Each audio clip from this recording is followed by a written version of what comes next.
আসসালামু আলাইকুম, সবাই কেমন আছেন? আমরা আলহামদুলিল্লাহ ভালো আছি। এই যে একটা পাখি দেখছেন, এটা হলো একটা বুলবুলির বাচ্চা।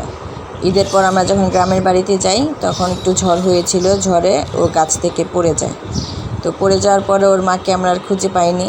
তো এদিক ওদিকে রেখে দিলে দেখা যেত বিড়াল বা চিল এসে ওকে নিয়ে যেত।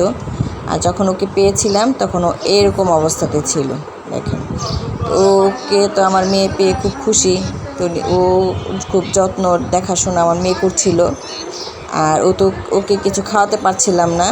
তো আমার চাচা বলল যে গ্রামে এটাকে কেলাকুচ বলে, কুচুলি পাতার একটা ফল হয় লাল লাল, সেই ফলটা নাকি ও খায়। তো দেখিয়ে দিয়েছিল কীভাবে খাওয়াতে হয়। তারপর থেকে আমার মেয়ে কাঠি দিয়ে হাত দিয়ে ছিঁড়ে ছিঁড়ে ওকে খাওয়ানোর চেষ্টা করছিল। আর এই যে দেখেন, আজকে 5-6 দিন পর ও এরকম হয়েছে। আর এখন ও এত দুষ্ট হয়ে গিয়েছে, এই বুলবুলির বাচ্চাটা। সে কোল ছাড়া ঘুমায় না, খাঁচার ভিতর থাকতে চায় না, শুধু কোলে কোলে। এই দেখেন তার ঘুমানোর স্টাইল, সে এইভাবে ঘুমাবে, কোলে কোলে ঘুমাবে, আর খাঁচার উপরে উঠে এভাবে বসে থাকবে। তো যত্ন করলে সব কিছুই সুন্দর, এবং যত্নশীল মানুষের কাছে গেলে জীবনও বদলে যেতে পারে, সেটা মানুষ হোক, পশু পাখি হোক, যেটাই হোক।